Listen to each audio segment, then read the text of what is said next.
할렐루야. 새로운 교회 주일 예배 온 오프라인으로 함께 하시는 모든 성도님들을 주의 이름으로 환영하고 축복합니다. 오늘도 기대하고 소망하는 마음으로 주 앞에 예배하는 모든 성도들에게 하나님께서 크신 은혜로 채워주실 줄 믿습니다. 그것을 소망하고 기대하는 마음을 담아서 우리 좌우 앞뒤를 바라보며 이렇게 인사 나누겠습니다. 주님만이 능력 되십니다. 한번 인사하겠습니다.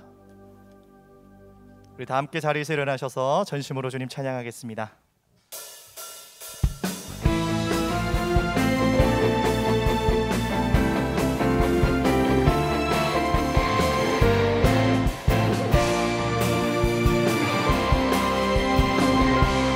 산을 넘어 번곡에 가도 빛 가운데로 걸어가면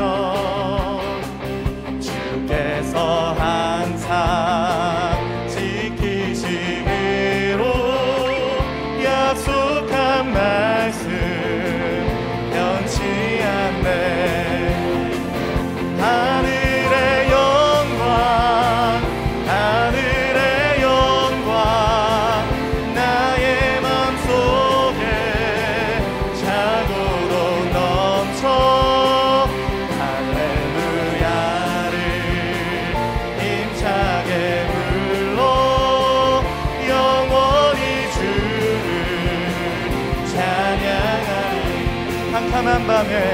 깜깜한 밤에 다니지라도 주께서 나의 길 되시고 나에게 밝은 빛이 되시니 내게 밝은 빛이 되시니 길 잃어버리며 우리에게 빛을 비추시는 주님께 선포합시다.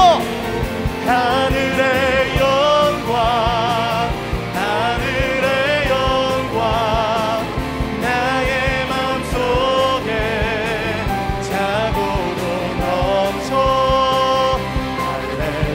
할렐루야를 힘차게 불러 영원히 주를 찬양하리. 광명한 그 빛 마음에 바다 명랑한 천국 바라보고 할렐루야를 힘차게 불러 날마다 주님께 믿음으로 선포합시다. 할렐루야. 하늘의 영광 하늘의 영광 나의 맘속에 자고로 넘쳐 할렐루야를 힘차게 불러 영원히 주를 한 번 더 고백합시다. 하늘의 영광 하늘의 영광 하늘의 영광 나의 맘속에 자고로 넘쳐 할렐루야를 힘차게 불러 영원히 주를 한 번 더 힘차게 부릅시다. 할렐루야를 힘차게 불러 영원히 주를 찬양하리.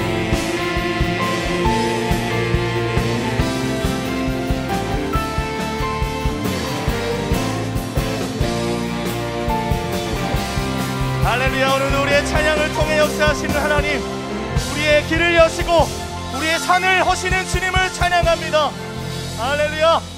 더 큰 기쁨으로 주님 찬양하겠습니다.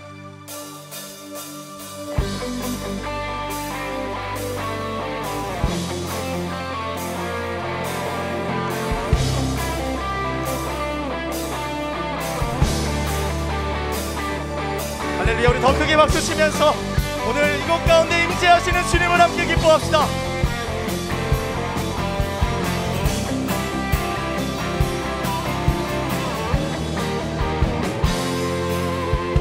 임재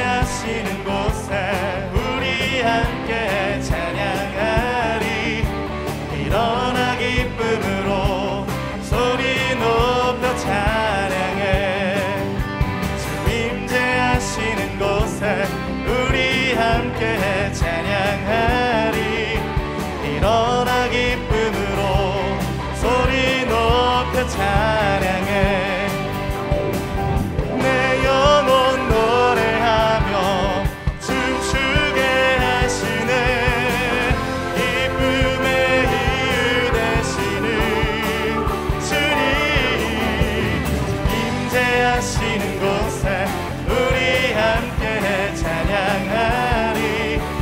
일어나 기쁨으로 소리 높여 찬양. 주 임재하시는 곳에, 임재하시는 곳에 우리 함께 찬양하리.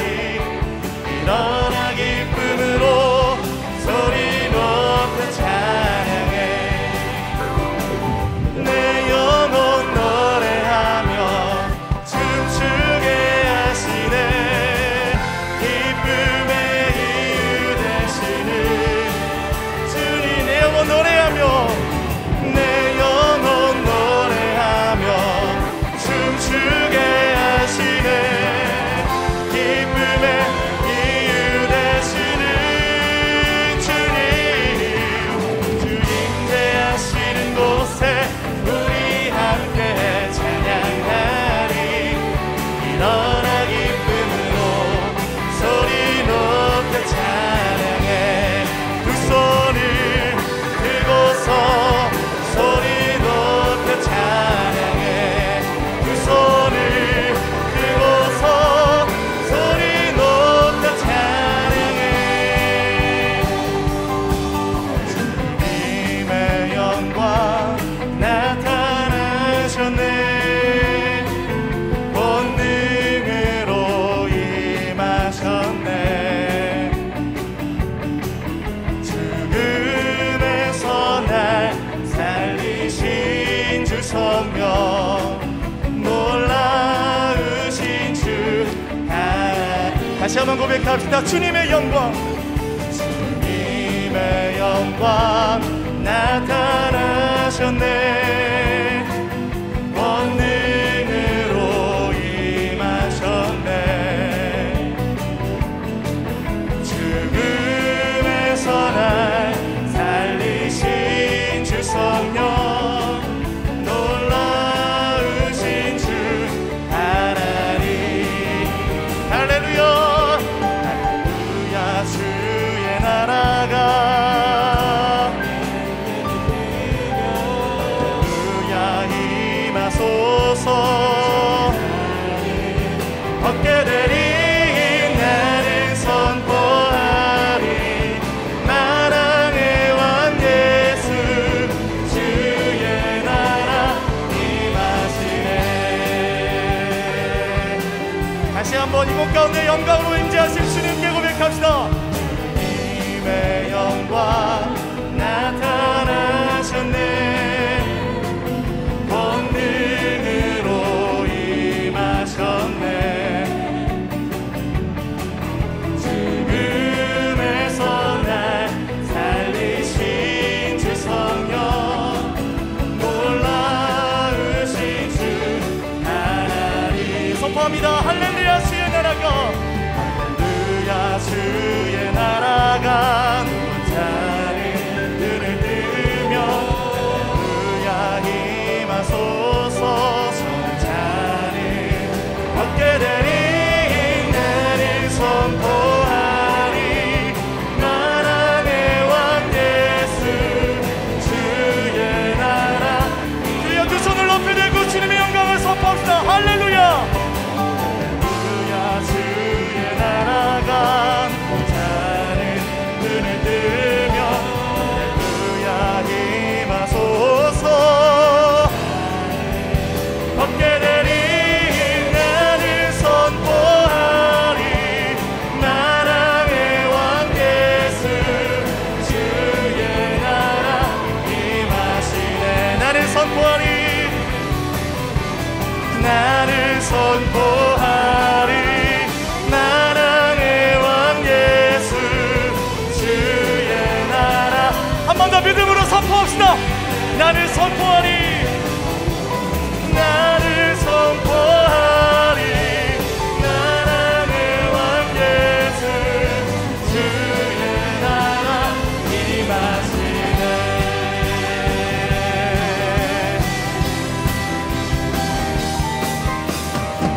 할렐루야. 우리가 선포한 대로 우리 가운데 역사하고 일하시는 능력의 하나님, 그 전능하신 하나님을 찬양합시다. 더 큰 박수로 그분께 영광 올려드립시다. 할렐루야. 네, 우리 자리에 앉아서 계속 주님 찬양하겠습니다.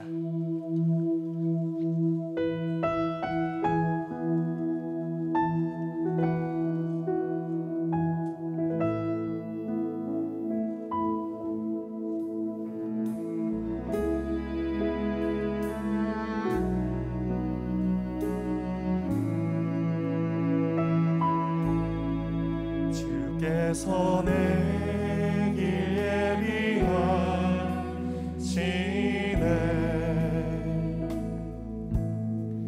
주께서 내길 예비하시네.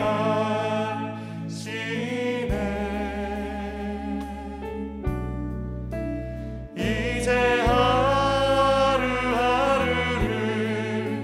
주를 위해 살리라. 주께서 내길 예비하시네. 이렇게 행하신 주님을 신뢰함으로 우리 가슴에 손을 얹고 고백합시다. 나 이제 주를 따라가려네. 나 이제 주를 따라가려네.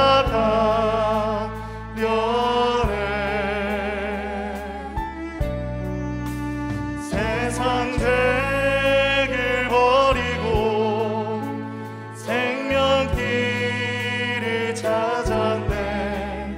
나 이제 주를 따라가려네. 나 이제 겸손하게 살리라. 나 이제 겸손하게 살리라. 나 이제 겸손하게 살리라.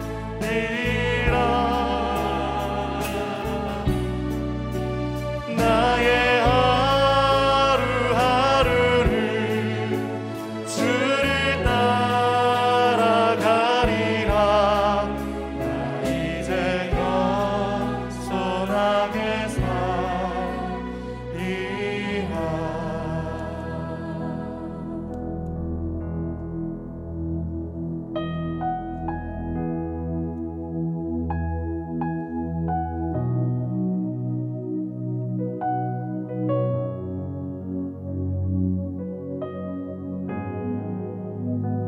주 예수 이곳에 계셔. 나 경배해. 주 경배해. 이곳에 운행하시며 일하시네. 주 경배해. 모든 맘 만지시는 주 나 경배해. 주 경배해. 우리 맘 치유하시는 나 경배해. 주 경배해. 놀라우신 길을 만든 기적의 주 어둠 속의 빛 그는 나의 하나님.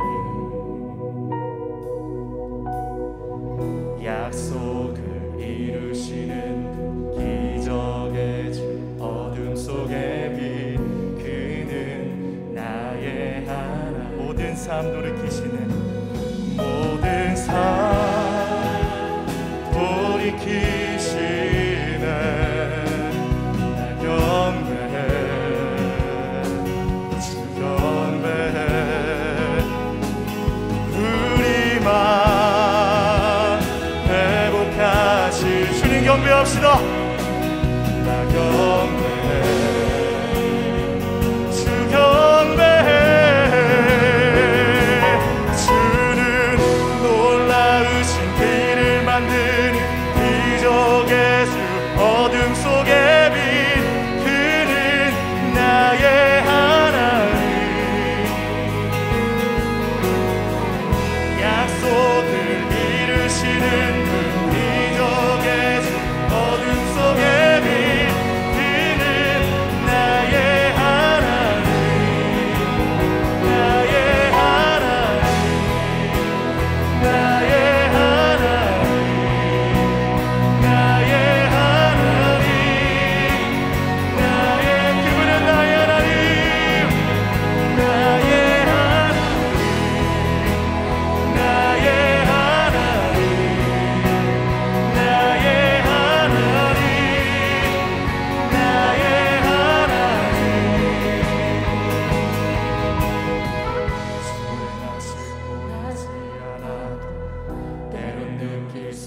없을 그때도 일하시네 주님, 주 절대로 멈추지 않네.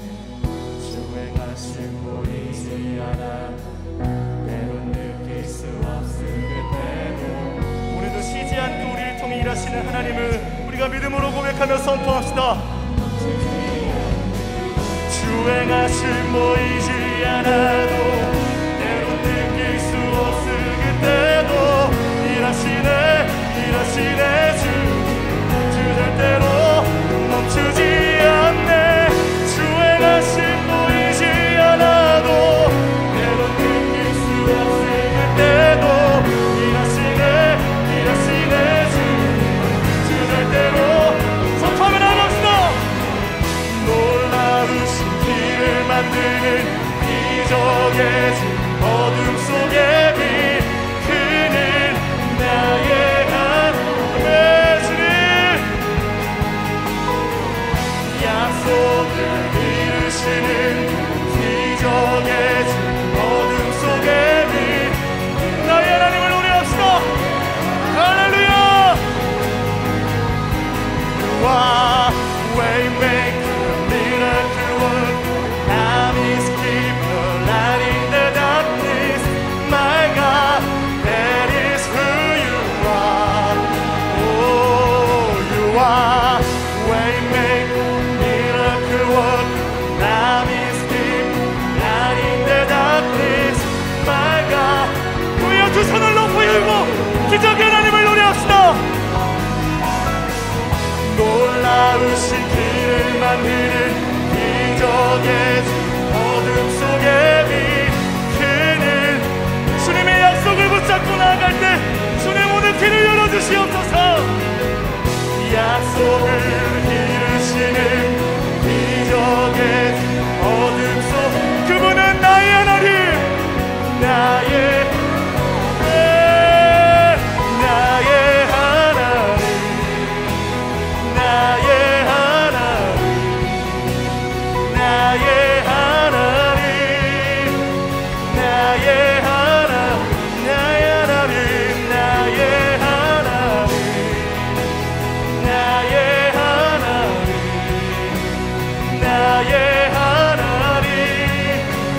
전심으로 선포합시다.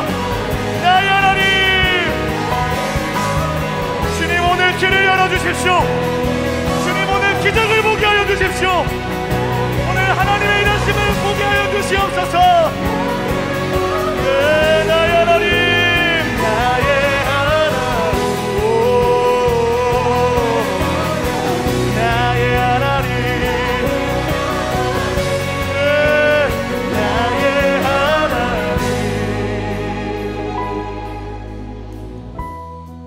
나의 하나님 오늘 그분을 부르고 선포하며 그분의 행하실 일들을 우리가 소망함으로 고백합니다. 주여 오늘 이 공간에 역사하시고 임재하셔서 주시는 말씀대로 순종할 때 일하시고 행하시는 그 주님의 놀라운 기적을 우리 모두에게 경험케 하여 주시옵소서. 오늘 우리 가운데 역사하실 주님을 기대하고 바라보면서 다 함께 합심으로 기도하며 나아가겠습니다. 참 좋으신 하나님 오늘도 기적의 하나님을 노래합니다. 우리의 삶에 여전히 일하시고 보이지 않아도 길을 여시며 잠잠히 우리 가운데 역사하시고 행하시는 그 능력의 하나님을 믿음으로 바라보며 나아갈 때 하나님 오늘도 우리의 소망과 우리의 뜻과 우리의 모든 것이 주님으로 인해 새로워질 수 있도록 주여 역사하여 주시옵소서. 오 주님 사랑하는 하나님 아버지 우리를 잊지 않으시고 함께 동행해 주시는 하나님 감사합니다. 우리를 불꽃 같은 눈동자로 지켜주시는 하나님의 마음을 알아 사망의 음침한 골짜기를 지날지라도 두려워하지 않는 담대한 믿음을 허락하여 주시옵소서. 예배의 자리에서 주님께서 공급해 주시는 말씀과 사랑으로 메마른 심령에 생수의 강이 흐르는 은혜가 임하게 하여 주시옵소서. 사랑의 주님 우리의 연약함과 교만함을 고백합니다. 세상 속에 살면서 마음속에 두 주인을 섬기고 여전히 머뭇거리는 신앙으로 하나님께 영광을 올려드리지 못했습니다.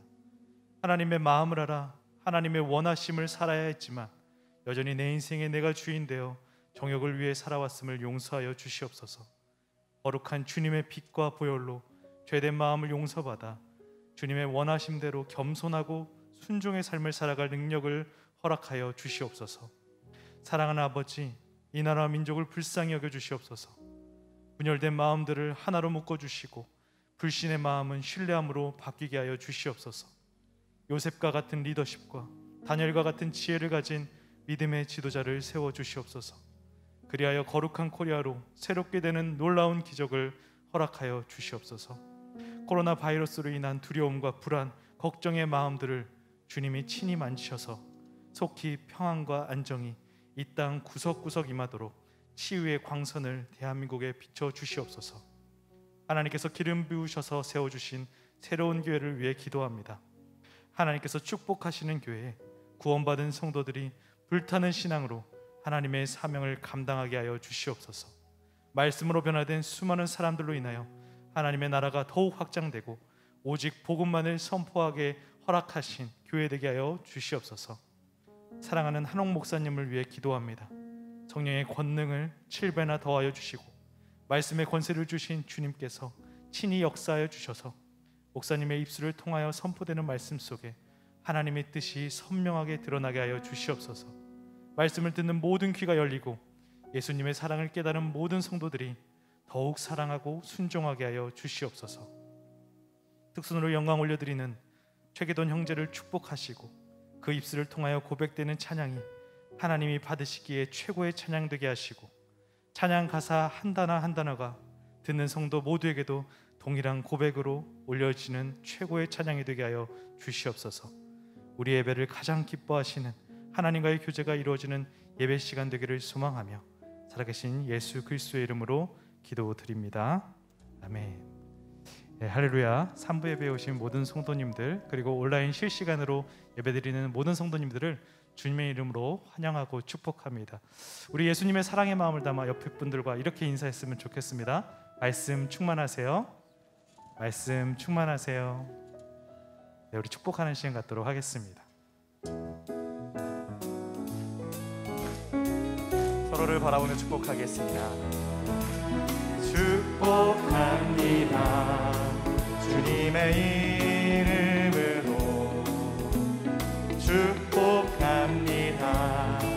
주님의 사랑으로 이곳에 모인 주의 거룩한 자녀에게 주님의 기쁨과 주님의 사랑이 충만하게 넘치기를.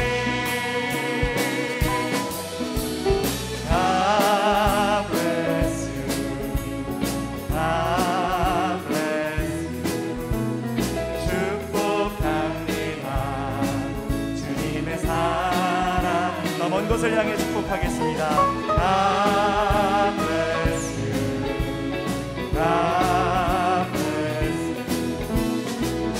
축복합니다. 주님의 사랑으로. 박수로 격려하며 서로를 축복하겠습니다. 교회 소식 말씀드리겠습니다. 5월 19일 수요일은 국가 공휴일인 관계로 새벽 예배와 수요 기도 예배가 진행되지 않습니다. 각 가정에서 말씀의 충만한 은혜를 누리시기를 바랍니다. 2020년도 결산 승인 및 회계 감사 보고를 위한 정기 재직회가 5월 30일 주일 오후 4시 15분에 온라인 줌으로 진행됩니다. 재직되시는 모든 분들은 꼭 참석해 주시기를 부탁드립니다. 담임 목사님의 추천도서 헨리 클라우드의 노라고 말할 줄 아는 그리스도인을 소개합니다. 많은 그리스도인들이 거절을 하지 못함으로 인해서 생기는 어려움이 있습니다. 그러나 저자는 그리스도인들에게 적절한 바운더리를 설정하게 되면 거절은 곧 긍정이 된다는 것을 말합니다. 또한 우리 삶 속에서 수많은 영역에서 충돌하는 부분들이 있겠지만 원칙들을 잘 적용하고 바운더리 영역에서 잘 적용하면 성장할 수 있다는 것을 말하고 있습니다. 이 책을 통해 삶의 요소 가운데 명확한 바운더리로 하나님의 뜻을 잘 분별하고 성장하는 그리스도인이 되기를 소망하며 추천합니다. 예배 후 모바일 서점에서 구입하실 수 있습니다. 이제 특순 후에 한옥 목사님께서 하나님의 말씀 전해주시겠습니다.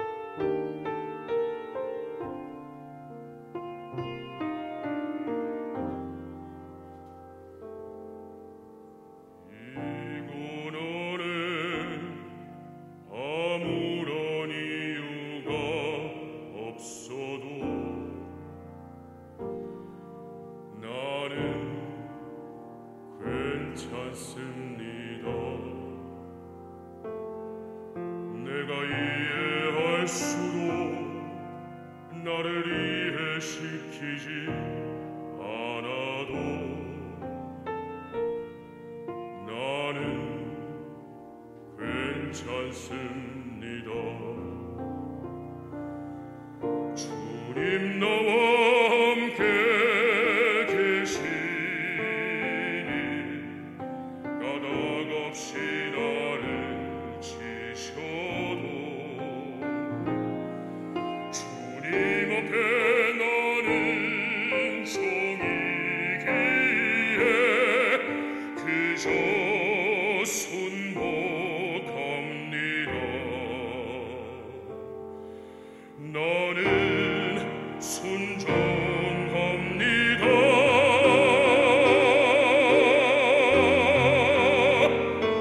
주님 나의 아버지시니 그 이유로 나는 충분합니다. 주님 나의 아버지시니 그 이유로 나는 충분합니다.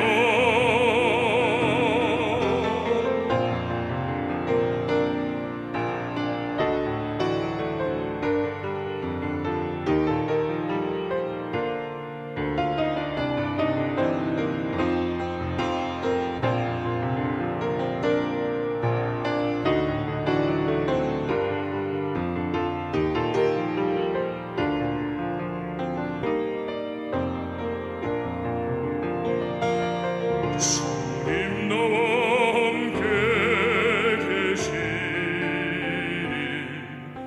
까닭 없이 나를 치셔도 주님 앞에 나는 종이기에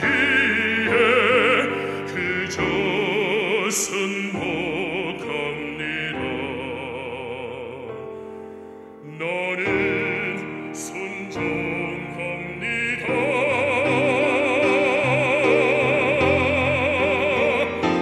주님 나의 아버지시니 그 이유로 나는 충분합니다. 주님 나의 아버지시니 그 이유로 나는 충분합니다. 주님은 언제나 내게 충분합니다. 주님 손 아래 있는 나는 자유합니다. 주님 나의 아버지시니 그 이유로 나는 충분합니다.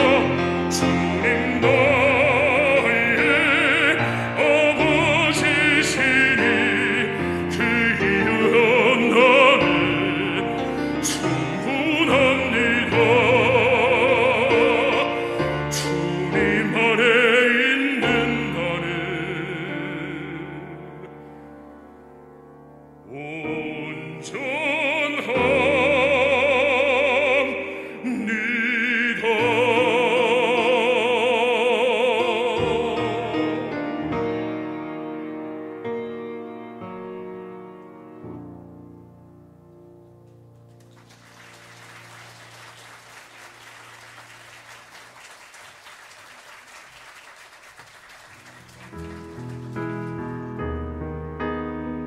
사울 진영의 분열. 사무엘하 3장 6절에서 21절 말씀입니다.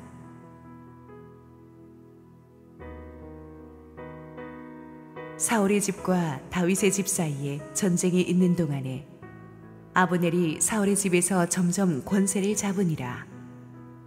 사울에게 첩이 있었으니 이름은 리스바요 아야의 딸이더라. 이스보셋이 아브넬에게 이르되 내가 어찌하여 내 아버지의 첩과 통관하였느냐 하니 아브넬이 이스보셋의 말을 매우 분하게 여겨 이르되 내가 유다의 계몰이냐 내가 오늘 당신의 아버지 사울의 집과 그의 형제와 그의 친구에게 은혜를 베풀어 당신을 다윗의 손에 내주지 아니하였거늘 당신이 오늘 이 여인에게 관한 허물을 내게 돌리는도다. 여호와께서 다윗에게 맹세하신 대로 내가 이루게 하지 아니하면 하나님이 아브넬에게 벌 위에 벌을 내리심이 마땅하니라. 그 맹세는 곧 이 나라를 사울의 집에서 다윗에게 옮겨서 그의 왕위를 단에서 브엘세바까지 이스라엘과 유다에 세우리라 하신 것이니라 하매 이스보셋이 아브넬을 두려워하여 감히 한마디도 대답하지 못하니라. 아브넬이 자기를 대신하여 전령들을 다윗에게 보내어 이르되 이 땅이 누구의 것이니이까 또 이르되 당신은 나와 더불어 언약을 맺사이다. 내 손이 당신을 도와 온 이스라엘이 당신에게 돌아가게 하리이다 하니 다윗이 이르되 좋다. 내가 너와 언약을 맺거니와 내가 내게 한 가지 일을 요구하노니 나를 보러 올 때에 우선 사울의 딸 미가를 데리고 오라. 그리하지 아니하면 내 얼굴을 보지 못하리라 하고 다윗이 사울의 아들 이스보셋에게 전령들을 보내 이르되 내 처 미가를 내게로 돌리라. 그는 내가 전에 블레셋 사람의 포피 100개로 나와 정혼한 자니라 하니 이스보셋이 사람을 보내 그의 남편 라이스의 아들 발디엘에게서 그를 빼앗아 오매 그의 남편이 그와 함께 오되 울며 바후림까지 따라왔더니 아브넬이 그에게 돌아가라 하매 돌아가니라. 아브넬이 이스라엘 장로들에게 말하여 이르되 너희가 여러 번 다윗을 너희의 임금으로 세우기를 구하였으니 이제 그대로 하라. 여호와께서 이미 다윗에 대하여 말씀하시기를 내가 내 종 다윗의 손으로 내 백성 이스라엘을 구원하여 블레셋 사람의 손과 모든 대적의 손에서 벗어나게 하리라 하셨음이니라 하고 아브넬이 또 베냐민 사람의 귀에 말하고 아브넬이 이스라엘과 베냐민의 온 집이 선하게 여기는 모든 것을 다윗의 귀에 말하려고 헤브론으로 가니라. 아브넬이 부하 20명과 더불어 헤브론에 이르러 다윗에게 나아가니 다윗이 아브넬과 그와 함께한 사람을 위하여 잔치를 배설하였더라. 아브넬이 다윗에게 말하되 내가 일어나 가서 온 이스라엘 무리를 내 주 왕의 앞에 모아 더불어 언약을 맺게 하고 마음에 원하시는 대로 모든 것을 다스리시게 하시리이다 하니 이에 다윗이 아브넬을 보내매 그가 평안히 가니라. 할렐루야. 우리 하나님께 감사와 영광의 박수 올려드리겠습니다. 축복된 주일 현장 예배에 나오신 성도님들과 실시간 온라인으로 함께 이 시간 예배에 동참하고 계신 모든 국내외 성도님들에게 하나님의 평안이 충만하게 넘치기를 원합니다. 오늘 또 바리톤 우리 최기돈 형제 성령 충만한 찬양으로 주께 영광 돌려주셨는데요. 우리에게 기도 많이 하는 우리 권사님 아들입니다. 세계적인 바리톤이 될 거라고 확신합니다. 이제 곧 미국으로 가서 본인의 본 무대에서 활동할 텐데 여러분이 기도 많이 해주시기를 축원합니다. 목사님께서 광고해 주셨지만 우리 헨리 클라우드의 또 하나의 걸작이죠. 기독교 상담계에서는 클래식과 같은 책입니다. 노라고 말할 줄 아는 그리스도인. 그래서 우리가 보면은 맺고 끊는 게 너무 분명한 사람은 우리나라 문화에서 굉장히 매정하다고 하는데 부부간의 관계나 부모 자녀 간의 관계에서 또 인간관계에서 정확한 선을 긋고 자기의 감정과 마음을 지키지 않으면 우리가 승리하는 삶을 살기가 힘듭니다. 제가 조금만 한 20, 30년 전에 이 책을 읽었더라면 훨씬 인간관계 하는데 더 지혜를 구했을 텐데 여러분에게 서가에 꼭 있으면 될 책이라고 생각해서 제가 추천드렸습니다. 우리 함께 한번 기도하시고 말씀 보겠습니다. 사랑하는 아버지, 은혜 감사합니다. 세상 속에 살면서 복잡하고 불안해진 우리의 심령 속으로 주님 말씀하여 주옵소서. 부족한 종은 온전히 주님 뒤에 감춰 주옵소서. 예수님 이름으로 기도했습니다. 아멘. 지난주에 우리는 사울의 추종 세력인 북이스라엘의 11지파가 힘을 합쳐서 다윗이 다스리는 유다 왕국과 이제 내전을 벌이는 것을 살펴보았습니다. 지난주에 다루었던 기브온 전투를 시작으로 해서 이 내전이 지속되는데요. 이 내전이 일어나게 된 것이 다윗이 유다 왕으로 옹립된 지 4년 반 되던 때인데 그 뒤로 2년이 더 가서 한 7년 반 정도 이 북이스라엘과 남쪽 유다가 서로 대립하게 됩니다. 근데 사실 이 내전은 같은 민족끼리 싸우는 전쟁인데 처음부터 모두가 하나님이 기름 부어 세우신 다윗을 왕으로 인정했더라면 싸울 필요가 없는 전쟁이었어요. 그런데 북이스라엘의 11지파가 자기들의 정치적인 계산으로 머리를 써서 하나님의 뜻과 대적하는 바람에 쓸데없는 인명피해와 시간 낭비를 하게 된 것입니다. 하나님을 불순종하고 대적하면 이렇게 쓸데없는 고생을 안 해도 되는 고생을 합니다. 마치 그 옛날 이스라엘 백성들이 불순종으로 말미암아 헤맬 필요가 없는 광야에서 40년을 헤매다가 약속의 땅으로 들어간 것과 똑같습니다. 사울의 추종 세력들은 하나님의 뜻을 거슬리는 길을 갔기 때문에 영적인 명분, spiritual justification이 없었어요. 영적 명분이 없기 때문에 하나님이 도와주시질 않습니다. 하나님이 안 도와주시면 아무리 재능이 많고 돈이 많고 노력을 많이 해도 갈수록 힘이 들고 열매가 없습니다. 뛰어난 전략가이자 장군인 아브넬이 그렇게 열심히 뛰어서 만들어낸 북이스라엘 11지파의 동맹이 그랬습니다.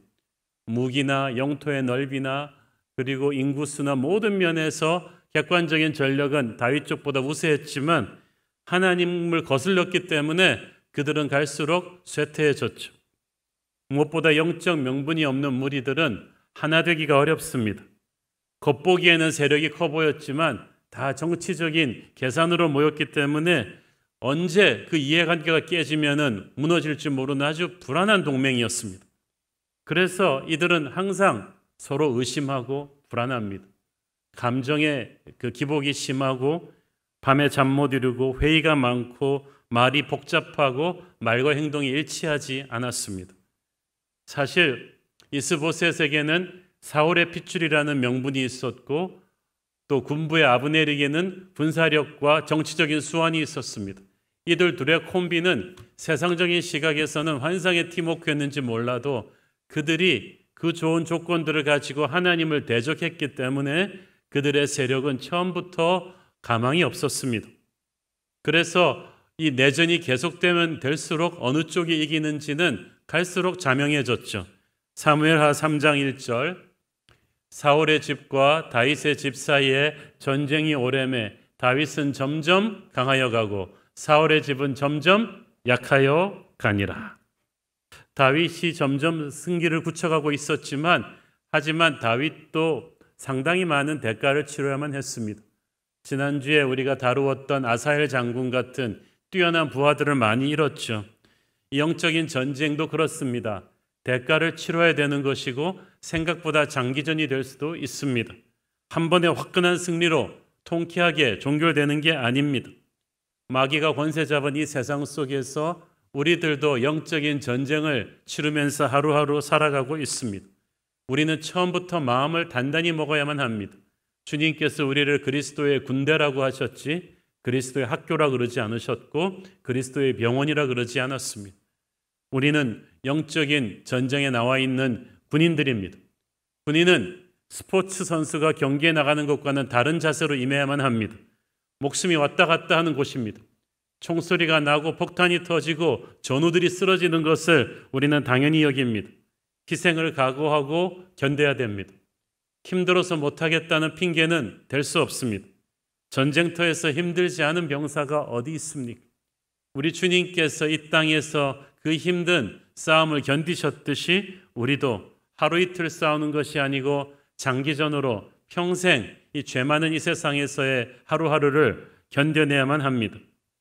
사울이 죽은 뒤에도 다윗은 이 내전으로 인해서 7년 반이라는 세월을 기다렸다가 통일왕국의 왕좌에 오릅니다. 혹자는 그렇게 생각할 수도 있어요. 아니 내가 광야 생활 10년 하고 그 고생을 했는데 사울이 죽었는데 왜 나는 바로 왕이 될 수가 없었지? 왜 나는 더 기다려야 하지? 하면서 조급해하지 않았습니다. 왕좌에 오르는 것보다도 그 과정이 중요하고 하나님의 때에 하나님의 방법으로 해야 됨을 알고 있었기 때문이죠. 여러분, 그렇기 때문에 약속을 가슴에 품은 사람은 조급하면 안 됩니다. 믿음의 사람 조지 뮬러는 그렇게 말했죠. 결코 하나님을 앞서가지 마라. 성령을 앞서가지 마라. 기도를 앞서가지 마라.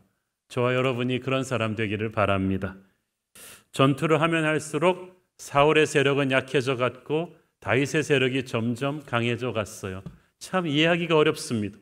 전쟁은 원체 그 양쪽의 물자와 군사가 소모되는 거거든요. 그렇다면 물자나 군사가 훨씬 많은 사울 쪽이 전쟁이 지연될수록 더 이겨야 될 텐데 희한하게 군사도 적고 물자도 적은 다윗 쪽이 이기고 있어요. 하나님의 기름 부으심이란 게 그런 거예요. 세월이 갈수록 이유를 모르겠는데 하나님의 사람들은 이겨요. 궁극적인 승리는 하나님의 사람의 것입니다. 그러므로 중간에서 힘들다고 포기하면 안 돼요. 그게 마귀가 원하는 거예요. 얼마나 많은 하나님의 사람들이 마지막 10분을 인내하지 못해서 마지막 판에 주저앉았기 때문에 약속의 성취를 못 보았습니까? 여러분, 믿음을 가지고 견디십시오. 점점 시간이 지나면서 승리는 우리의 것입니다. 다윗을 향한 하나님의 축복의 대표적인 증거는 다윗 집안의 번성이죠. 오늘의 본문 직전인 사무엘하 3장 2절 5절을 쭉 읽어보면 다윗이 헤브론에서 낳은 아들들이 굉장히 많습니다. 사울의 핏줄은 이스보셋 하나였는데 그도 좀 있다가 죽게 되죠. 그런데 비해서 다윗의 핏줄은 점점 그 세를 늘려갑니다. 하나님은 하나님의 사람 다윗에게 많은 자녀의 축복을 주신 것처럼 하나님이 축복하는 교회에는 많은 하나님의 백성들을 보내주십니다. 교회가 어렵다고 하는 시대에도 하나님께서 성령의 기름 부으심이 충만한 교회에는 계속해서 하나님의 목마른 영혼들을 보내주시는 것 같아요. 그저 우리는 정도를 가면 돼요. 말씀과 기도의 길을 계속 가면 하나님이 대적들의 공격 속에서도 교회를 지켜주시고 부흥하는 축복을 주실 것입니다. 크고 작은 전투에서 이렇게 다윗의 군대는 점점 승기를 잡아갔습니다.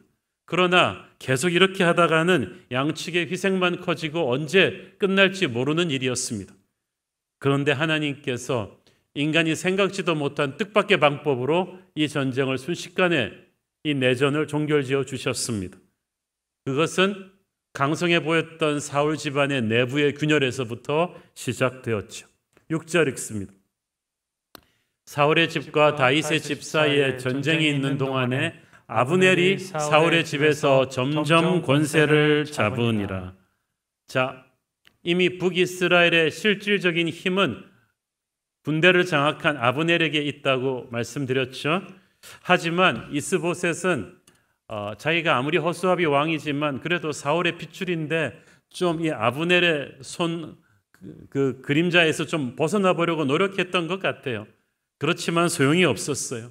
이스보셋은 사울의 핏줄이라는 것 외에는 가지고 있는 힘이 아무것도 없었는데 아브넬은 나이도 많죠. 군사력도 있죠. 또 11지파를 하나로 엮을 정도의 정치 수완도 뛰어난 사람이었습니다. 그래서 점점 그 북이스라엘의 모든 사람들은 허수아비 왕 이스보셋이 아닌 실권자 아브넬에게 줄을 섰다는 거예요. 그 말은 무슨 말이냐 하면 앞으로 사울 왕가의 운명은 이 아브넬 한 사람에게 달려 있었다는 뜻입니다.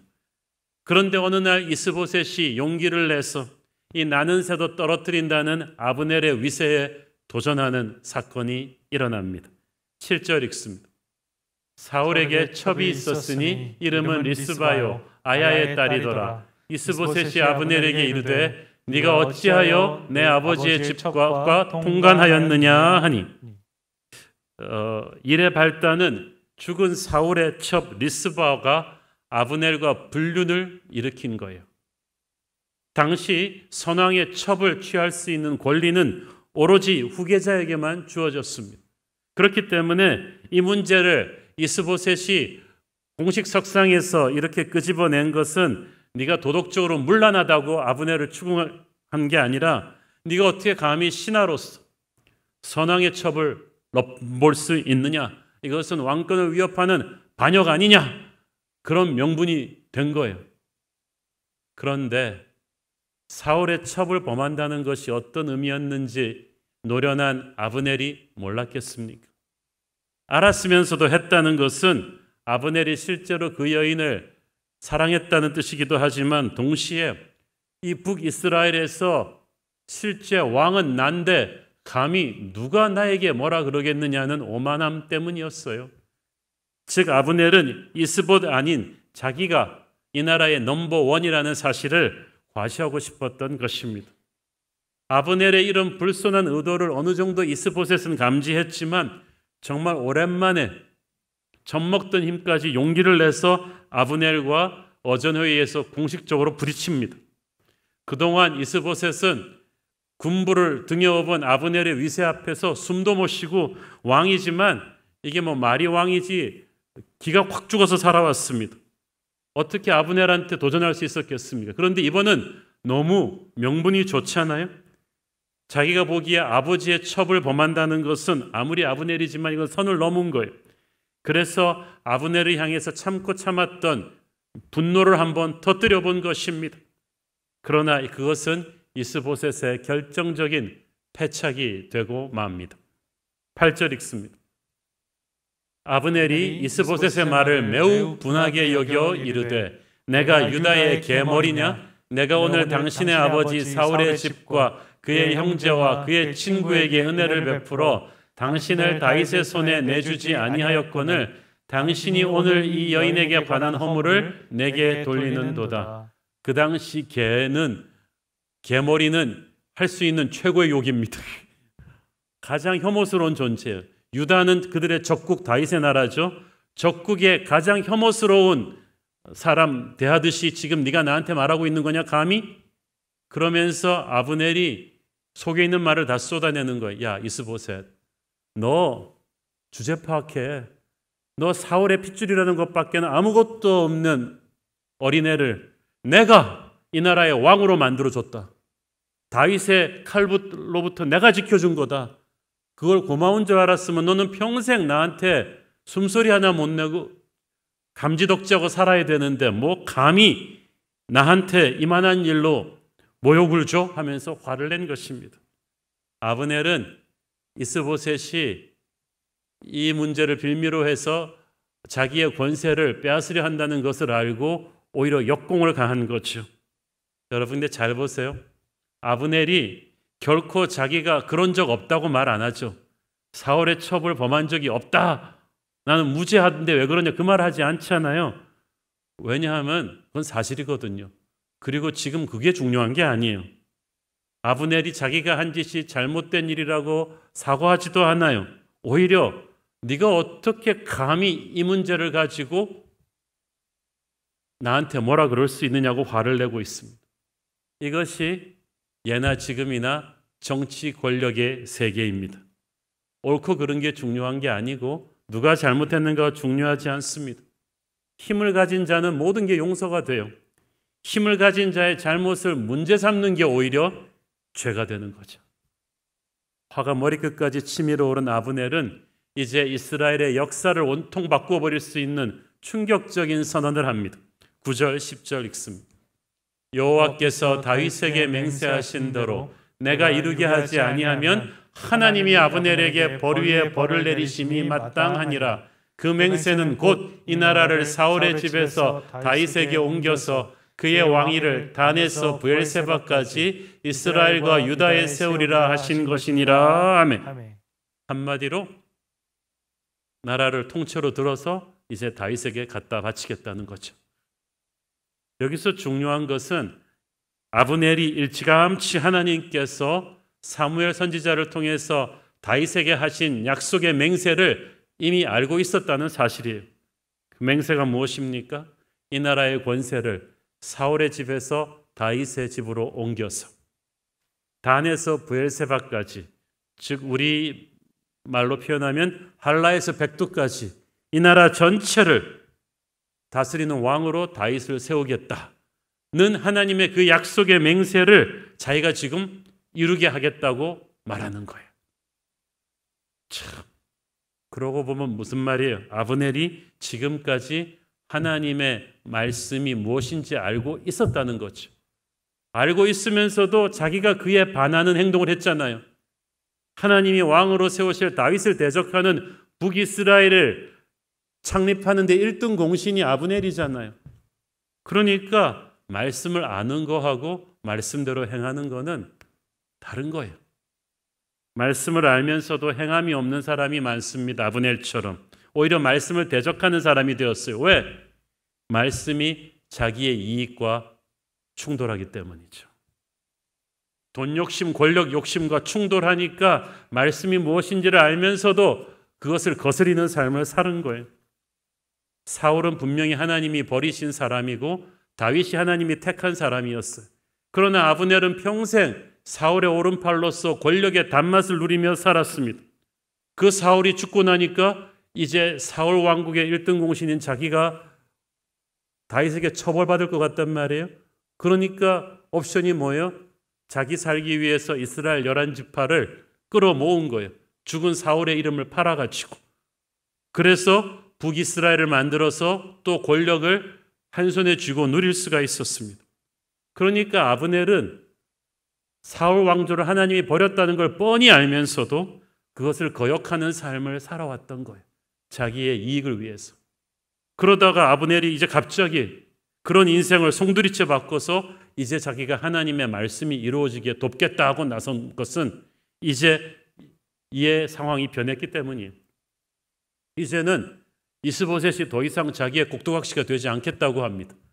자기 목소리를 내기 시작했어요. 이제는 더 이상 그러면 이스보셋 뒤에서 국정농단을 할 수가 없게 된 거예요.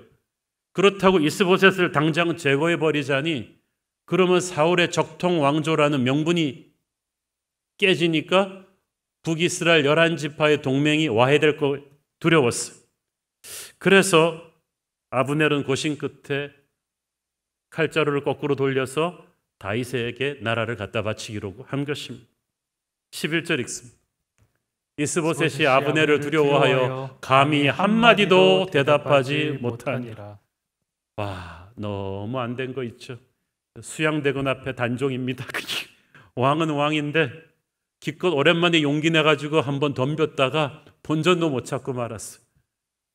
신하가 감히 나라를 통째로 적국에게 바치겠다고 하는데 이스보셋이 숨소리도 못 냈어요.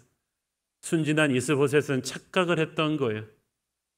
아버지 사울의 첩을 범하는 일 정도면은 아브넬을 그래도 꼼짝 못하게 할 명분이 될 거라고 생각했어요. 그래서 자기가 그래도 사울의 핏줄이니까 용기를 내서 어전회의에서 이 문제를 다루면 그래도 신하들이 사울에게 충성하는 신하들이 일어나서 아브넬을 압도할 수 있을 줄 알았는데 세상 모르는 철보지 이스보셋의 착각이었습니다.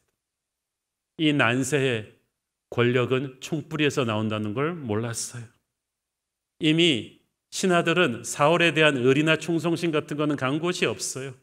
그들은 아브넬의 서슬퍼런 위세 앞에 덜덜 떨 뿐이었습니다. 이스보셋은 그제서야 그 차가운 분위기 속에서 이 구중궁궐에 자기 혼자라는 사실을 깨달았어요. 그러나 후회하기에는 이미 늦었죠. 이미 호랑이 코스염을 잡아 뽑아버렸어. 이제 분노하는 호랑이가 날뛰는 것을 이제 앉아서 당해야 되는 거예요. 12절 읽습니다. 아브넬이 자기를 대신하여 전령들을 다윗에게 보내어 이르되 이 땅이 누구의 것이니까 또 이르되 당신은 나와 더불어 언약을 맺사이다. 내 손이 당신을 도와 온 이스라엘이 당신에게 돌아가게 하리이다 하며 이 땅은 누구의 것이니까 다윗에게 보낸 편지의 서두가 그거예요. 그 말은 무슨 말이에요? 이 땅은 당연히 다윗 당신의 것이 되어야 되지 않겠습니까? 그러면서 말합니다. 나와 언약을 맺읍시다. 자기가 왕도 아닌데 자기랑 언약을 맺자는 거예요. 아브넬이 사실 이스보셋이 사울의 첩과의 불륜 문제를 표면화 시켰기 때문에 이 사건 하나 때문에 이렇게 확 돌아선 건 아닐 거예요. 이미 군부의 총사령관인 아브넬은 계속되는 내전을 통해서 전투가 계속될 때마다 전황이 이스라엘 쪽에 불리하다는 것을 알고 있었어요. 다윗의 군대는 마치 거대한 하나님의 벽과 같았습니다. 이건 뭐 싸우면 싸울수록 승산이 없어요. 군사적으로 이제 패배는 눈앞에 왔다는 걸 이미 알고 있었어요. 그런데 또 허수아비라고 생각했던 이스보셋도 이제 감히 자기 목소리를 내려 하니까 마음이 거슬렸습니다. 이제 아브넬은 어떻게 하면 그러면 자기가 살아남을 수 있나 하고 고민을 하는데 이스보셋이 뜻하지 않게 명분을 준 것뿐이죠. 그래서 아브넬이 다윗에게 보낸 편지에게 말합니다. 내 손이 당신을 도와서 이 이스라엘이 당신에게 돌아가게 하리이다. 그 말은 무슨 말이에요? 아브넬 자기가 킹메이커라는 거예요. 내가 마음만 먹으면 이 땅 주인을 바꿀 수 있습니다. 아브넬은 평소 이스보셋이 자기가 세운 허수아비 왕임을 알고 있어요. 이제 아브넬은 다윗에게 이 북이스라엘을 넘기면서 무엇을 꿈꿨겠습니까? 통일왕국의 제2인자를 꿈꿨겠죠. 그러나 어리석은 아브넬은 한치 앞을 모르는 인간이었습니다. 왜냐하면 다윗은 사울이나 이스보셋과는 차원이 다른 인물이에요. 다윗은 정치하는 사람이 아니라 하나님이 기름 부어 세운 예배자입니다. 그는 하나님의 기름 부으심으로 광야에서 살아남아서 왕이 올랐기 때문에 다윗은 자기가 인간적인 힘으로 여기까지 오지 않았다는 걸 알고 있어요. 그렇기 때문에 지금도 아브넬의 인간적인 도움 필요 없습니다. 여러분, 내가 그 사람의 도움이 필요가 없으면요, 그 사람 앞에서 비굴하지 않아도 돼요. 그 사람에게 의지하지 않아도 돼요. 그 사람을 의지하니까 그 사람에게 휘둘리는 거예요. 재벌이 있잖아요. 여러분이 왜 재벌 앞에서 에게 휘둘려요? 왜 꼼짝도 못해요? 여러분이 그 사람 돈이 필요하기 때문에 아니에요. 근데 내가 돈이 필요 없으면 내가 재벌 앞에서 왜 기가 죽습니까? 왜 우리가 힘 가진 고위공직자 앞에서 기가 죽어요? 그 사람 힘이 필요해서 아니에요. 근데 내가 그 사람 권력이 필요 없으면 그 사람 앞에 당당할 수 있습니다. 다윗은 아브넬 앞에 비굴할 필요가 하나도 없어요. 왜냐하면 권세는 아브넬이 주는 게 아니라 하나님이 준다는 것을 확신하고 있는 사람이었으니까. 자, 어쨌든 북이스라엘의 실권자 아브넬이 나라를 통째로 마치겠다고 항복하겠다고 편지를 보내오자 다윗은 상당히 놀랐을 것입니다. 왜냐하면 이미 북이스라엘 내부에 이스보셋과 아브넬 사이에 갈등이 있다는 것은 다윗 쪽 정보로도 알고 있었을 거예요. 그렇지만 엄청난 세력을 아직도 갖고 있는 북이스라엘의 실권자가 갑자기 나라를 바치겠다고 항복하겠다고 오니까 당황스러웠겠죠. 그래서 지혜로운 다윗도 좀 의심이 가지 않았겠습니까? 이거 진짜일까? 아브넬 그 사람은 속에 능그렁이가 몇 마리 들어앉아 있는 사람인데 이거 진짜일까? 항복의 진위 여부를 확인해야 되지 않는가? 이 항복 메시지 저변에 어떤 음모는 없는지 사실 확인을 해야겠죠. 그래서 고민하던 다윗이 사실 확인을 위해서 저쪽이 깜짝 놀라는 제안을 합니다. 13절 읽습니다. 다윗이 이르되 좋다. 내가 너와 언약을 맺거니와 내가 네게 한 가지 일을 요구하노니 나를 보러 올 때에 우선 사울의 딸 미갈을 데리고 오라. 그리하지 아니하면 내 얼굴을 보지 못하리라 하고.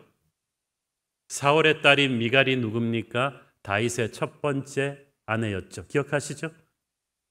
그런데 오래전 다윗이 억울하게 사울의 미움을 받아 모든 것을 잃고 왕궁에서 쫓겨날 때 아내 미갈도 뺏겼어요. 그리고 광야 생활이 시작된 거예요. 사울 왕은 다윗에게 미갈을 뺏은 다음에 서둘러서 이 발디엘이라는 사람과 재혼을 시켜버렸어요. 왜냐하면 다윗과 미갈이 서로 사랑하는 사이니까 뭔 일이 또 날까 봐 다른 사람에게 시집 보내버린 거예요. 그리고 다윗도 그 뒤에 광야 생활하면서 많은 부인들을 두게 됩니다. 그런데 이제 와서 10여 년이 지난 지금 아브넬의 항복 진위를 확인하려는 이 즈음에 갑자기 다윗이 딱 하나의 조건으로 사울의 딸인 미갈을 먼저 돌려보내봐라. 왜 그랬을까요? 그래가지고 돌려보내는 과정에서 처음 15절 16절을 쭉 보시면 가슴 아픈 장면이 나오죠. 10여 년을 미갈과 부부로 살아오던 이 발디엘이 참 사랑했나 봐요. 갑자기 나라에서 군사들이 와서 자기 와이프를 뺏어서 국경 지역으로 쫙 가니까 국경 지역까지 울며 따라왔다고 했죠. 참 백그라운드로 트로트 음악까지 나오면 굉장히 슬픈 장면입니다. 근데 국경 지역까지 따라오는 이 사람에게 아브넬이 사납게 쏘아보면서 한마디 했죠. 가. 그래가지고 이 남편은 울며 돌아오는 부부의 생리별이 시작되죠. 지난주에 제가 같이 식사를 했던 어떤 우리 여자 권사님이 그 말씀을 하신 거. 정말 목사님 이해가 안 되네요. 다윗은 지금 와이프도 많이 생겼으면서 왜 굳이 남의 아내까지 이렇게 뺏어와가지고 이렇게 하는지 참 너무한 거 아니냐. 그런데 그게 이렇게 단순하지 않습니다.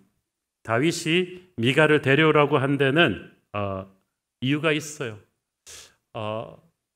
어떤 학자의 말대로 진짜 다윗의 첫 번째 부인이었기 때문에 다윗의 첫사랑입니다. 미갈은 서로가 굉장히 사랑했었고, 그렇기 때문에 지금은 남의 아내 발디엘의 아내가 되어서 그 발디엘과 헤어지면서 발디엘이 가슴 아팠다지만 제일 먼저 가슴 아팠던 것은 억지로 아내를 빼앗겼던 다윗이었어요.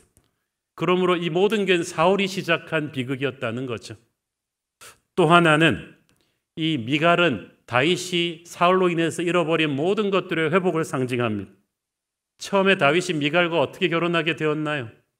온 나라가 골리앗이 이끄는 블레셋 군대의 위협에 나라가 망하느냐 마느냐 위기에 봉착했을 때 공식적으로 건 포상이 그거였어요. 사울이 누구든지 저 공포의 골리앗을 죽이면 내 사위가 되게 할 것이다. 나라가 망하게 생겼는데 약속하지 못할 게 없잖아요. 다윗이 골리앗을 죽였잖아요. 그런데 또 사울이 말을 바꾸죠. 왜냐하면 다윗의 집안이 너무 비천한데 이 사람을 부마로 삼기 싫은 거예요. 그래서 다윗이 계속해서 블레셋을 물리치는 공을 세우니까 국민 여론이 사울은 약속을 지켜라 그렇게 돌아가는 거예요. 사울이 또 비열한 약속을 합니다. 다윗이 혼자 가서 블레셋 사람 100명을 죽이면 내 딸을 주겠다. 불가능한 일인데 다윗이 혼자 가서 100명이 아니라 200명을 죽입니다. 그래서 어쩔 수 없이 다윗을 사위로 삼은 거예요. 그리고 둘은 굉장히 사랑하게 됩니다. 그런데 그런 미갈을 사울이 하루아침에 다윗에게서 뺏어가고 관직에서 박탈하고 내쫓았어요. 그렇기 때문에 미갈은 다윗이 사울로 인해서 잃어버린 모든 것을 상징합니다. 그렇기 때문에 만약 지금 사울을 추종하는 북이스라엘 사람들이 미갈을 다윗에게 다시 돌려보낸다는 것은 다윗을 핍박했던 사울 왕의 행동이 잘못된 것이라고 자기들이 인정하는 셈이 되죠.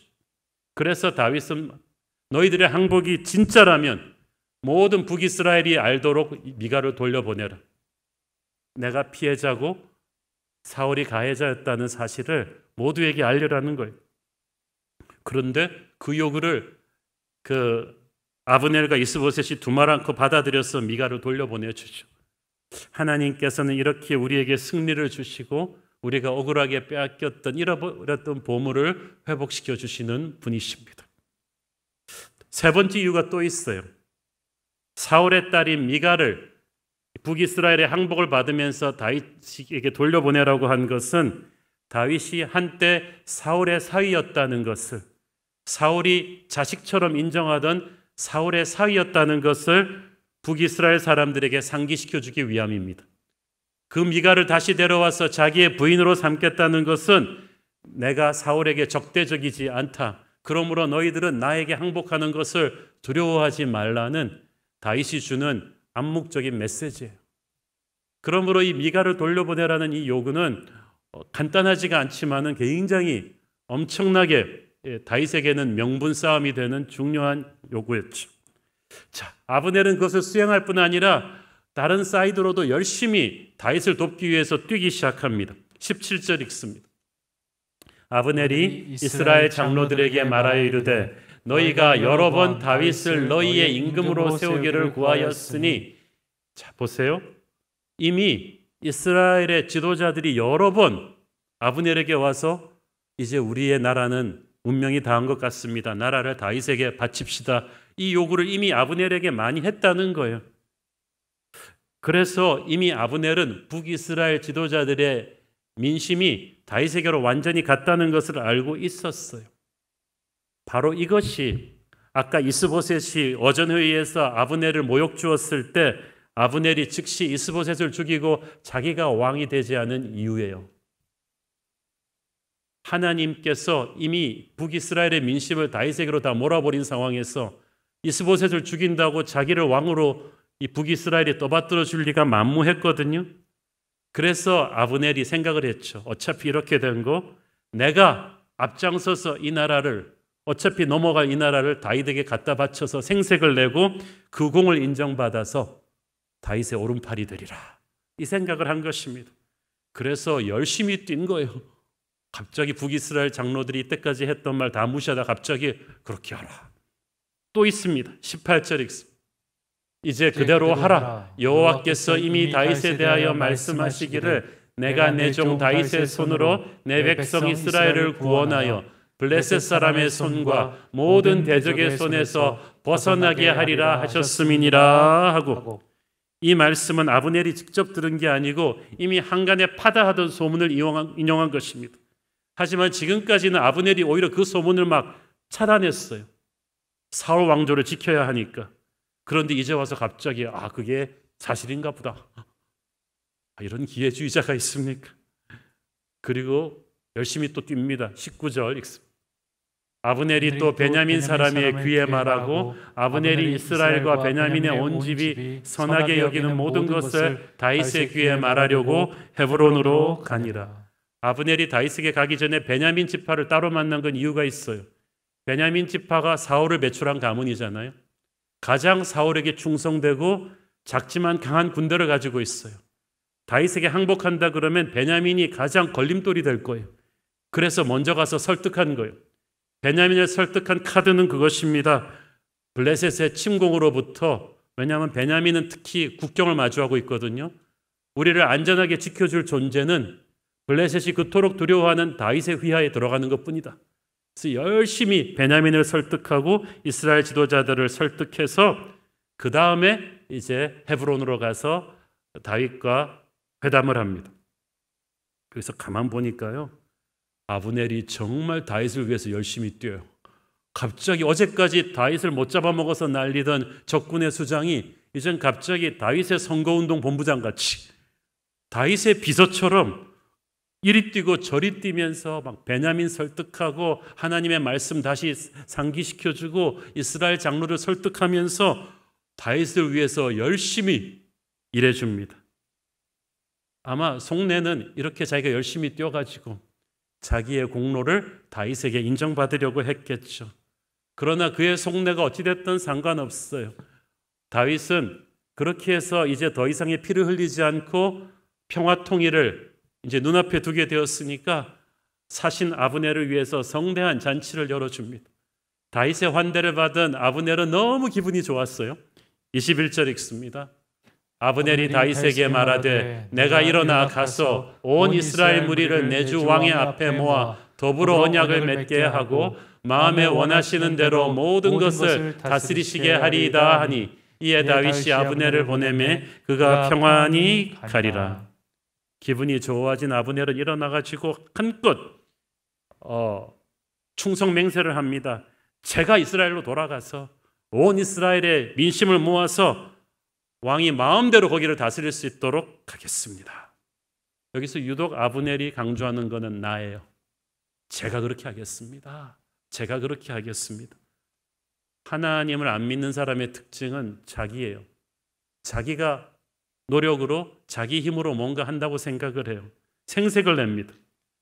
하나님은 다윗에게 그 누구의 힘도 빌리지 않고 오직 하나님의 은혜로 통일 왕국의 왕자를 주실 것이고 다윗도 그걸 알고 있어요. 그런데 아브넬은 세상 모르고 자기의 힘으로 그렇게 할 거라고 말하고 있는 거예요. 그 말은 무슨 말이겠어요? 나의 공로를 잊지 마셔.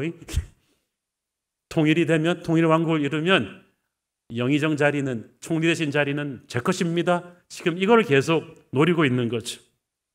지금까지 사울과 이스보셋을 주인으로 섬기면서 다윗과 대적하던 아브넬이 하루아침에 이제는 다윗 보고 뭐라 그래요? 내 주 나의 왕이야. 참 줄 갈아타기가 빠른 사람입니다. 정권이 바뀌기도 전에 줄을 열심히 갈아탔어요. 그런데 아까도 말씀드렸듯이 아브넬이 착각하고 있는 게 하나 있죠. 다윗을 사울이나 이스보셋과 똑같은 인물로 본 거예요. 당신 마음에 원하시는 대로 모든 것을 다스리게 하리이다. 제가 그렇게 해드리겠습니다. 공짜로 해드리겠어요? 나를 그만큼 중용해야 됩니다. 그게 아니에요. 그래서 권력욕에 눈이 어두운 왕과 신하는 서로가 서로를 이용하는 거예요. 그러나 다윗은 그렇게 이용당할 인물이 아니에요. 왜냐하면 다윗은 사울과는 부류가 다른 사람이거든요. 그는 정치적인 책략과 모략으로 왕좌에 간 사람이 아니에요.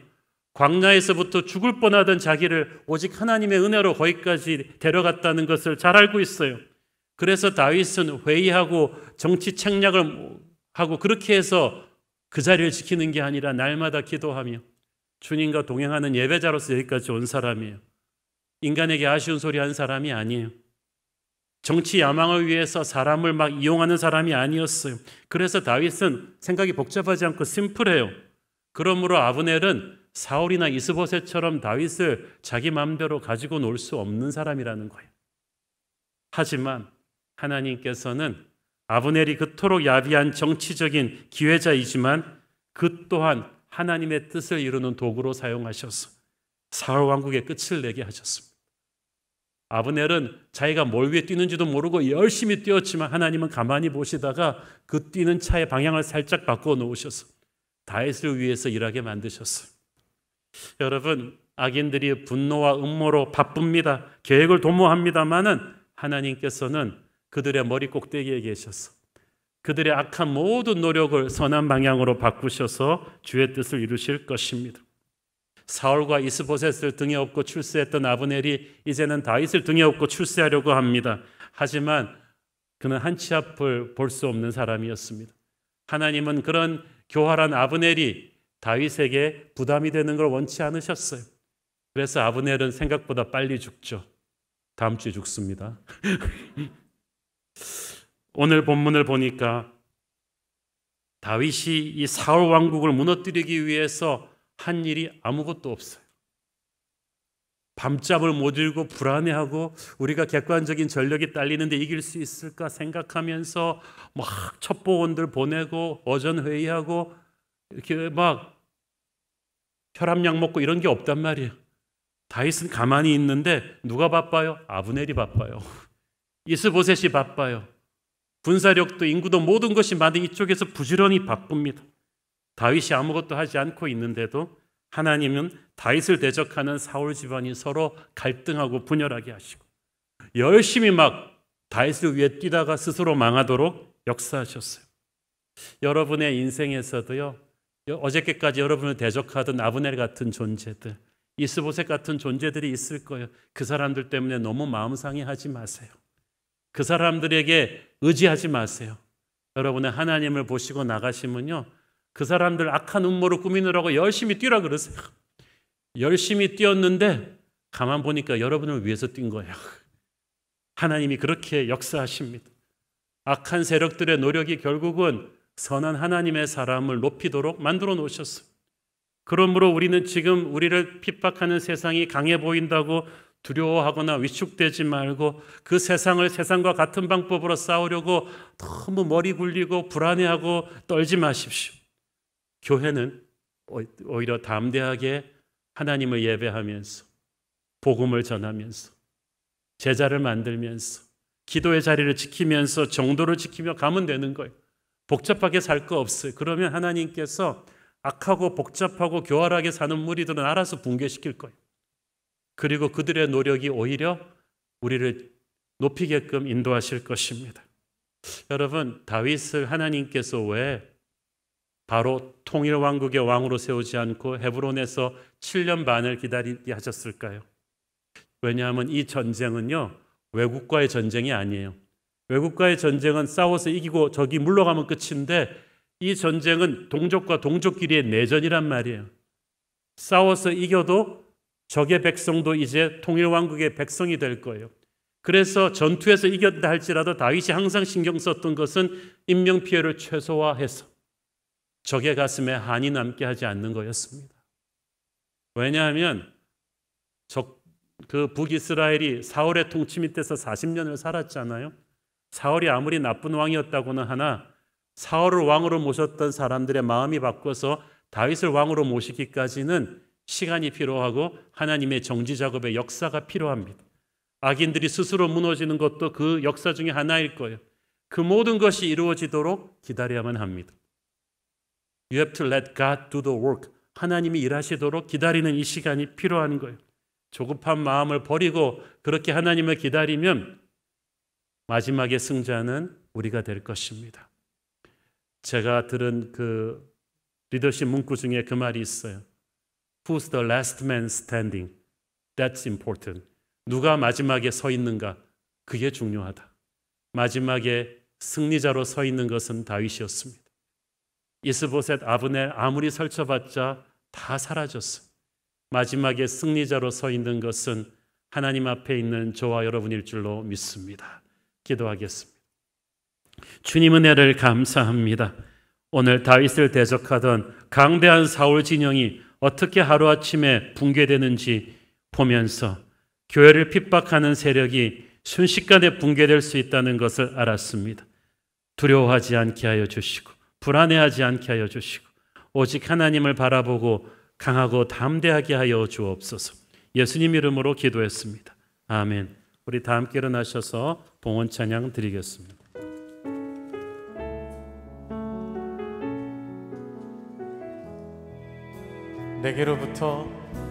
내게로부터 눈을 들어 주를 보기 시작할 때 주의 일을 보겠네.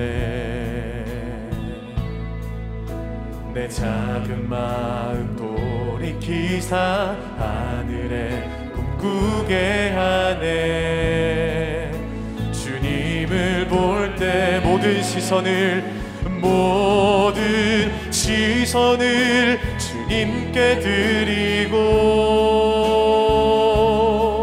살아계신 하나님을 느낄 때 내 삶은 주의 역사가 되고 하나님이 일하기 시작하네. 성령이 나를 변화시켜 모든 두려움 사라질 때 주의 일을 보겠네. 황폐한 땅 한가운데서 주님만 알게 되리. 주님, 우리 함께 믿음으로 두 손 들고 고백합니다. 모든 시선을 주님께 드리고 전능하신 하나님을 느낄 때 세상은 주의 나라가 되고 하나님이 일하기 시작하네. 모든 시선을 주님께 드리고 살아계신 하나님을 느낄 때 내 삶은 주의 역사가 되고 하나님이 일하기 시작하네. 성령의 새바람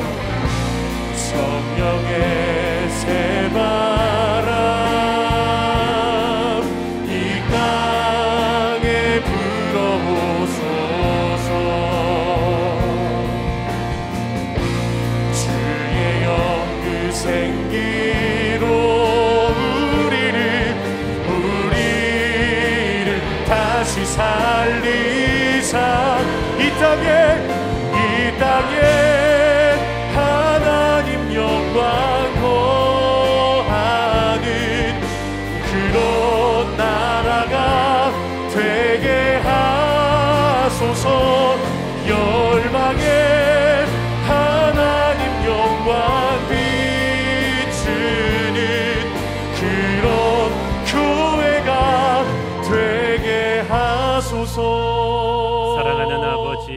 인생의 어려움을 지나고 있는 성도들을 위해 특별히 중보합니다. 다리 정강이뼈에 악성 조직이 발견된 성도가 있습니다. 림프종으로 항암 치료 중에 뇌출혈이 발생한 성도도 있습니다. 양쪽 손목과 허리 꼬리뼈에 통증이 심해서 일상생활이 어려운 청년도 있습니다. 불쌍히 여겨주시고 주의 손으로 안수하시고 회복시켜 주시옵소서. 아픈 가족들을 위해 기도하는 성도들이 있습니다. 협심증으로 힘든 시간을 보내는 가족, 간암 말기 판정을 받은 가족, 유방암 판정을 받은 성도님의 아내분이 있습니다. 아직 신앙이 없는 상황 속에서 불안에 떨고 있는데 주께서 은혜를 주시고 치유와 함께 구원을 주시옵소서. 오랜 시간 뇌종양 투병 중인 고등학생이 있습니다. 병원에서 더 이상의 치료가 불가능하다고 하는데 주여 이 어린 딸을 불쌍히 여겨 주시옵소서. 무릎 수술 후에 발바닥에 모든 감각이 없어져서 걷지 못하는 분이 있는데 주여 회복시켜 주시고, 섬유다발 근육염으로 몸을 움직이지 못하는 분, 그분 또한 회복되게 하여 주옵소서. 사랑하는 하나님, 코로나가 오래 지속되면서 직장을 잃고 사업이 도산해서 고통 가운데 있는 성도들에게 살 길을 열어 주시옵소서. 세상이 줄 수 없는 평안과 담대함을 주시옵소서. 사랑하는 아버지, 더 이상 우리나라 대한민국에 아브넬같이 거짓되고 야비한 위정자들이 설치지 못하게 하시고 그들이 힘을 갖지 못하게 하시고 오직 주의 보혈로 이 땅을 덮어주시고 다윗처럼 온전한 양심과 깨끗한 판단력으로 백성을 돌보는 좋은 지도자들을 이 땅 위에 선물로 주시옵소서. 이 나라 대한민국을 바로 세울 수 있는 강하고 아름다운 등대처럼 우리 새로운 교회를 사용하여 주시옵소서. 주신 은혜 감사드리오며 드리는 헌물의 손길들을 축복하시고 지금은 살아계신 우리 주 예수 그리스도의 은혜와 하늘아버지의 사랑과 성령님 감화 감동하심과 교통하심과 축복하심의 은혜가 오늘도 오직 하나님의 힘을 의지해서 마지막 승리를 얻기 원하는 사랑하는 주의 백성들 머리 위에 지금부터 영원까지 함께 계시기를 축원하옵나이다. 아멘.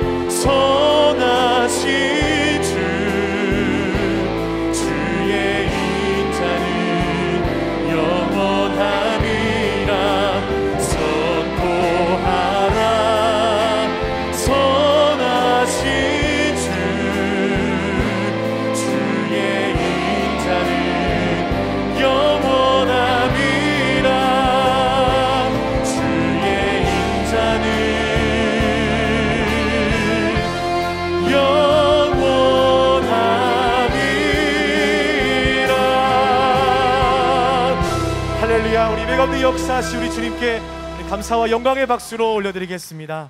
아멘. 주일 예배를 모두 마쳤습니다. 주신 말씀으로 한 주도 기쁨 가운데 승리하시기를 간절히 소망합니다. 사랑하고 축복합니다.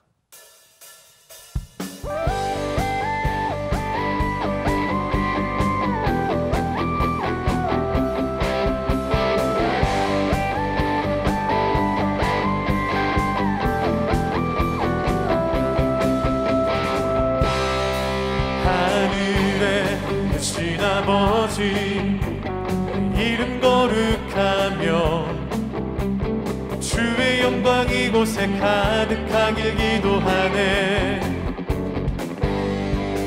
하늘에 계신 아버지 주 이름 다 외치며 주의 영광 이곳에 가득하길 기도하네.